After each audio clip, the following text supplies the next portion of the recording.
Welcome back into Three Springs Native Nursery. This week we're going to take a look at one of the common themes that's been shown throughout my videos, and that is how our wetlands are able to mitigate runoff water and potential damaging flooding situations like we've received here recently. Stepping back, I want to take a look at the course of this last month. It's been wild for us here in Wisconsin. March 14th and 15th, we received nearly 28 inches of snow in one of the largest snow events that we've ever encountered. April 2nd through 4th, we received multiple damaging ice storms that I highlighted back in my last video, Nature's Glass Art. Check it out if you haven't seen it yet. Nature is beautiful and devastating at the same time. Then on April 13th and 14th, just last week, we received torrential downpours of nearly 5+ inches of rain. This led to massive flooding throughout Wisconsin and the upper Midwest, seeing communities rally together to try and protect every bit of ground that they had. All of these repeated precipitation events have caused our water tables to remain super elevated throughout the central Wisconsin area, as well as meaning our soils are completely saturated to the point where most traditional landscapes have a very hard time continuing to accept and retain this runoff water as it continues to come down. Thinking about compacted fields or your lawn where you've mowed over it year after year and really there's not much left to a root structure to allow water to penetrate deep down into the soils. All of these things have been compounding factors which have led to this historic high water table moment that we're in right now. There's still places that are waiting to crest at their high water level later today, as of April 21st.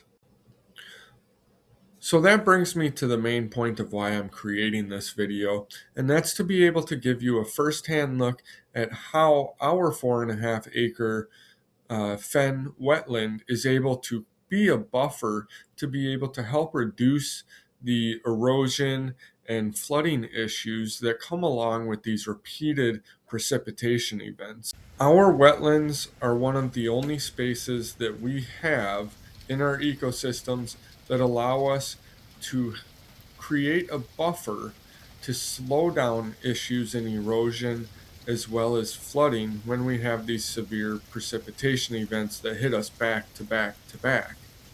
As you're going to see in this video, I'm going to show you a bunch of examples of just exactly how native plants are keeping their place in our landscapes by disrupting the flow of water, spreading it out, and allowing it to soak in.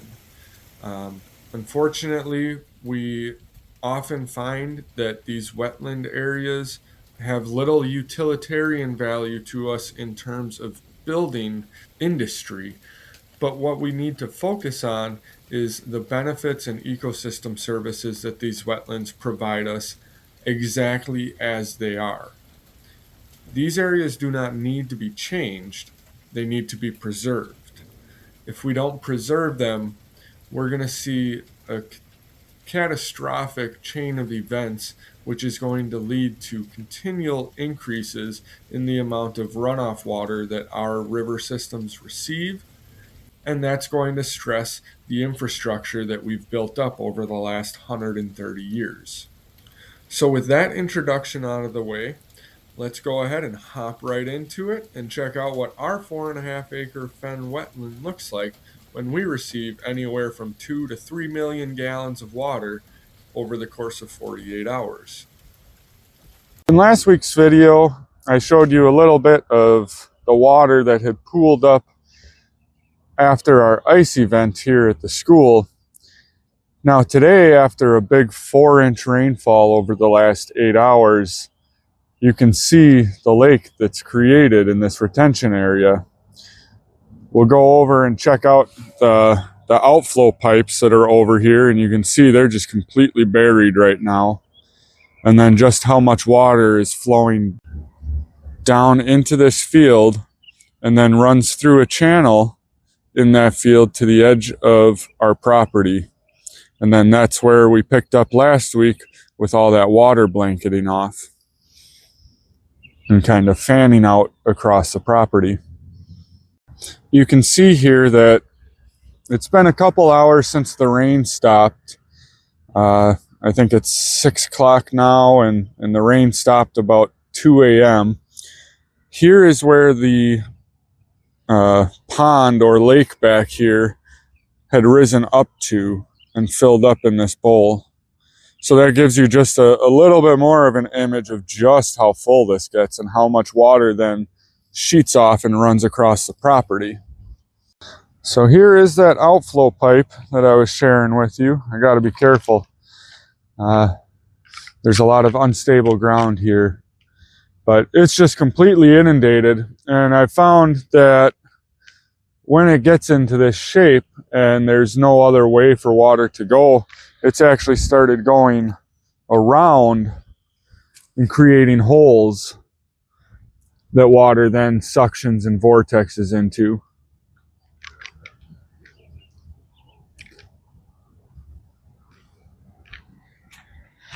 So it sucks as much water as it can.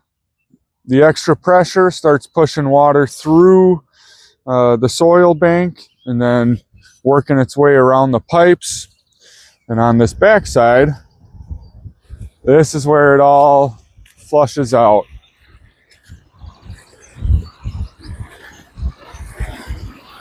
It might have been just a trickle last time you saw it. But when we get heavy rainfalls and there's a lot of water built up behind this thing, it just runs and runs and runs. It'll be hours of this. So we have way over the maximum amount that this little stream channel can hold. It's all the way out 5-6 feet to my left here, kind of where the channel of water is running. Robins chasing each other.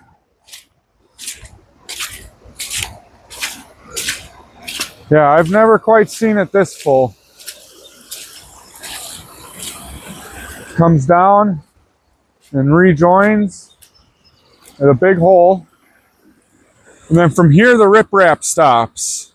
The actual water retention, the system that they have in place ends here. And the rest of this is all eroded over the course of 10, 15 years. You can see two channels. One channel here, and then the big main channel. They both link up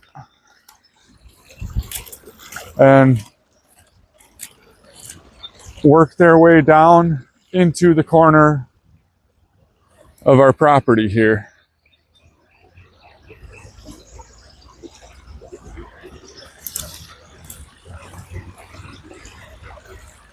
So when I say we get 750,000 to 1 million gallons of water on a 1 to 2 inch rainfall, I'm not kidding. This is what it looks like. Being that we got 4 inches of rain last night, I would not doubt if we got 2 to 3 million gallons of water that has come through here, or still has yet to come through here. So now we kind of flank out. We've lost our big channel here. It's been cut out, and now it's just kind of fanning out across the back of this field. It runs down an alleyway right here, and then into the edge of the property. What's sad is all the pollution that comes along with this. Not being able to have systems built in place to catch all that pollution. Now it washes right down into our native fen wetland habitat for the next guy to clean. These channels here are 3 feet and 4 feet deep in some spots. But you can see how the red dogwood is holding its spot. Just like we were talking about the sedges preventing erosion, Here too we have another native shrub that's able to handle extremely fast flows of water thanks to their root system.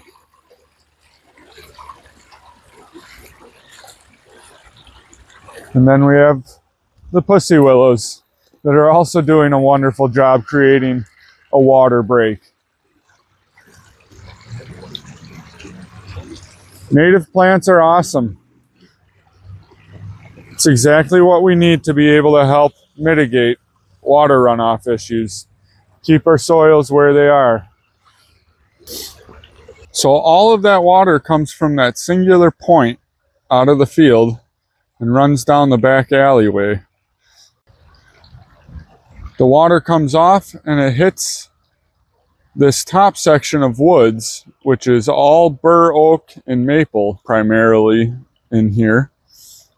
But you can see that the water spreads from here all the way back to those birch trees back there. And that's the process of the land slowing and spreading that water. It allows different areas to dam up and send water into multiple channels as opposed to one singular channel that then creates a ton and ton of sediment erosion. You can walk through the back section here and see how there's different streams.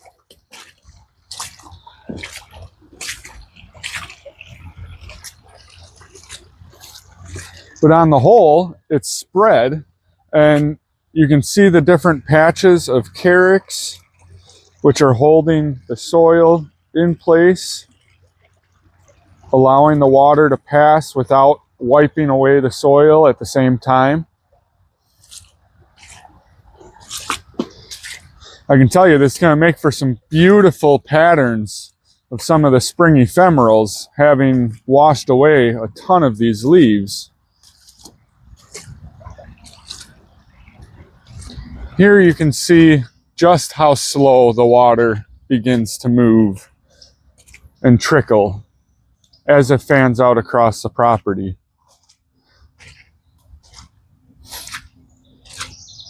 These areas need to be protected because they need to be able to slow, spread, and soak all of this water. Currently, the Marion Dam just to our west is under the threat of breaking here today.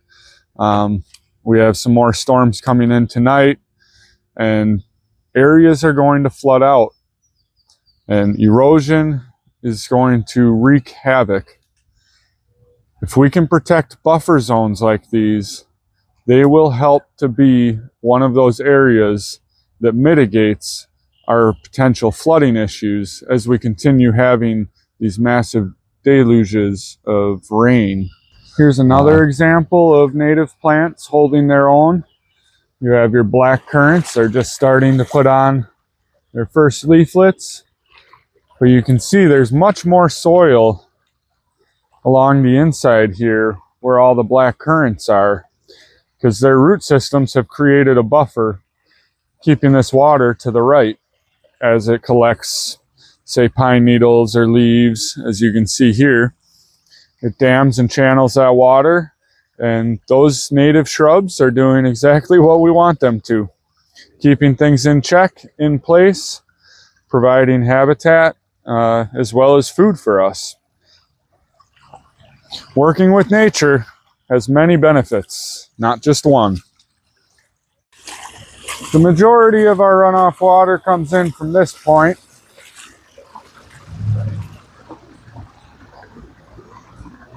And fans out all across the woods. This is where the magic happens, where the sediment gets captured. You can see all the streaks in all the areas where sediment is dropped out of the water and built up. This is all from that field that we were walking through. It wasn't here initially, but by having stuff here that's going to dam up, block, slow, and spread that water, that sediment has a chance to drop out of the runoff and find a new location. Fortunately, the water does concentrate back to a section enough here that it does create a runoff cutout channel. That cutoff then meets up with our first spring system, flows down our little creekway, catching our second spring right in here, and then dumping down into our 3 or 4 ponds, depends on how you count them. So our bank system is pretty close to full. If it fills up high enough, it'll flow back behind this spring and actually cut through here and spread back out in a different direction. There's a handful of different channels around here that are overflow channels that have been cut out over time and really help you to be able to see how that water spreads across the landscape. It's really interesting to be able to come out here and observe the patterns as they're happening. It's something that I really recommend if you own a piece of property. Get out during these times and learn your land. Knowing how water moves across your landscape is one of the most important things that you can understand as a land manager. Here's our little beaver dam we built. I probably could do some more work to it. But again, slowing down that flow, helping the sediment drop out. Where those ponds are is where all the water is then spread out and slowed down once again and allowed to penetrate, as well as to catch all the different toxins, pollutants that might be in the water. It's a great place for those to be able to at least fall out of the water as it moves across the landscape, down underneath Highway 22, and then over into the Embarrass River. From here you can see just how much water this lower basin captures and holds. All the way from over here, that's going to be 4 or 5 feet deep there.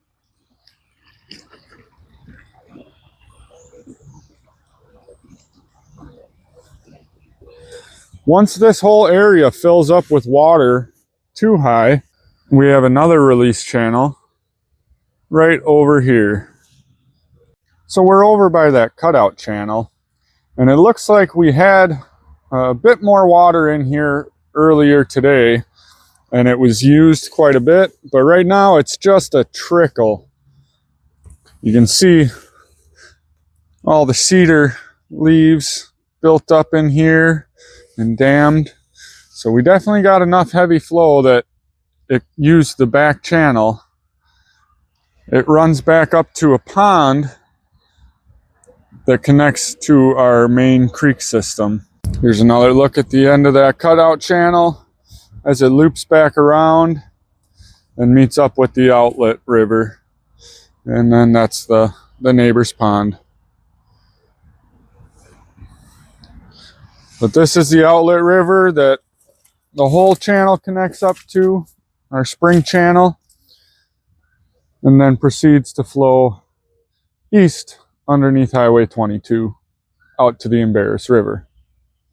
So that's all for me this week. Thanks for joining me as we take a look at some of the flooding that we've had throughout Wisconsin over the last couple weeks.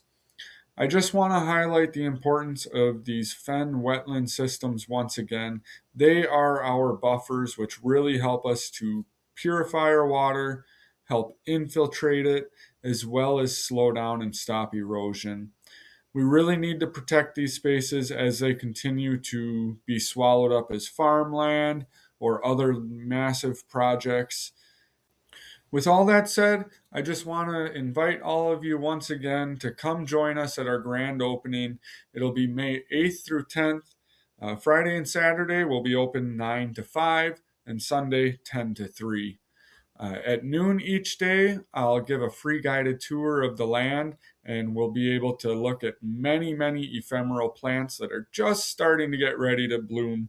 So hopefully we have perfect peak timing when we open up. If you can't make it for that tour, don't worry. You can still peruse the woods whenever you stop in. We should have anywhere between 30 to 40 native species coming up. Our inventory list we will release on May 4th so that everyone has an opportunity to see what we're going to have ahead of time as well. We hope to see you there. This week I'm going to leave you with my buddy of the week, which is actually going to be the marsh marigold. As you can see here by these photos, this thing was still blooming and rocking and rolling, just waiting for pollinators to come by, even only 5 hours after being covered in 2 feet of water and having all of that current go across them. That's going to be deep. Huh. Got to be careful when you're out here adventuring.